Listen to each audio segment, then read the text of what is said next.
Everyone, कैसे हो आप सब। आई होप आप सब अच्छे होंगे। So I am narrator Divya Rajput. Welcome to all of you in new video. So guys, आज की इस वीडियो में बात करेंगे सरोजिनी नायडू की एक बहुत ही फेमस पोएम जिसका नाम है इंडियन वीवर्स की समरी के बारे में। तो सबसे पहले तो बात कर लेते हैं वीवर्स के मतलब की। तो वीवर्स का मतलब होता है बुनकर।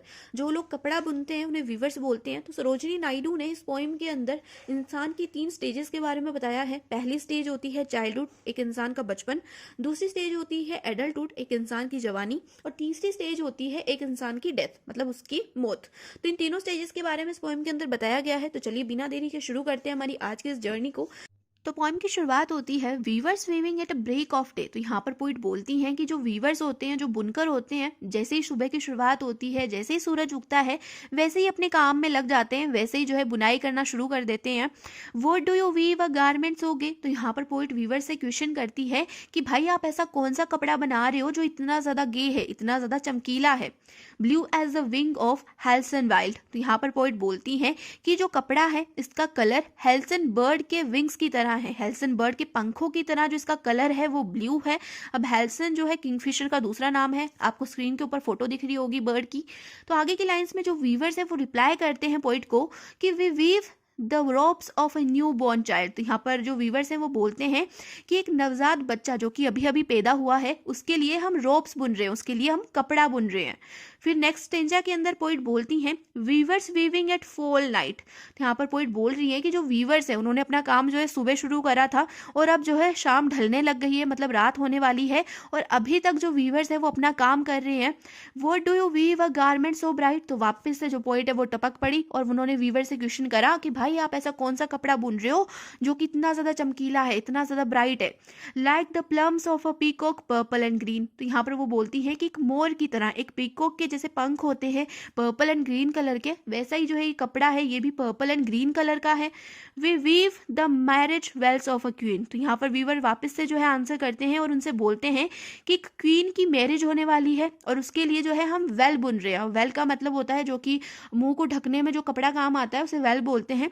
तो इंडियन मैरिज के अंदर जैसे कि आपने सुना होगा घूंघट, घूंघट का बहुत रिवाज है, बहुत सारी जगहों पे लोग जो है घूंघट लेते हैं। तो घूंघट जो कि फेस को कवर करने के काम आता है उसे बोलते हैं वेल। तो यहाँ पर जो वीवर्स हैं वो रिप्लाई करते हैं पोइट को कि हम एक क्वीन की मैरिज के लिए वेल बुन रहे हैं, मतलब घूंघट बुन रहे हैं। तो आगे के स्टेंजा में पोइट बोलती हैं वीवर्स वीविंग सोलेमन एंड स्टिल। अब इसका मतलब है कि जो वीवर्स हैं वो बहुत आराम से, बहुत ज़्यादा फोकस्ड होकर अपना काम कर रहे हैं।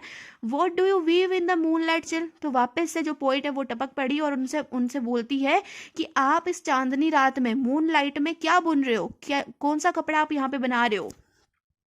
White as a feather and white as a cloud. यहाँ पर जो पोइट है वो बोलती है कि ये कपड़ा जो है एक पंख की तरह वाइट है, एक पंख की तरह सफ़ेद है और एक क्लाउड की तरह, बादलों की तरह सफ़ेद है। बहुत प्यारा कपड़ा है। तो ये कौन सा कपड़ा है जो आप चांदनी रात में बुन रहे हो। We weave a dead man funeral shroud. तो यहाँ पर जो वीवर्स हैं वो बोलते हैं, आंसर करते हैं पोइट को कि हम एक मरे हुए इंसान के लिए, उसके अंतिम संस्कार के लिए, श्राउड, श्राउड का मतलब होता है कफन। तो हम एक मरे हुए इंसान के लिए, उसके अंतिम संस्कार के लिए एक कफन बुन रहे हैं। तो यहाँ पर जो आपकी पोइम है वो कंप्लीट होती है। यहाँ पर इस पोइम के अंदर सरोजिनी नायडू ने फर्स्ट स्टेंजा के अंदर चाइल्डहुड को ग्लोरीफाई करा, जहाँ पर एक बच्चे के लिए कपड़ा बुना जा रहा था। सेकेंड स्टेंजा के अंदर एडल्टहुड को ग्लोरीफाई करा, जहाँ पर एक क्वीन के लिए उसका मैरिज वेल बुना जा रहा था।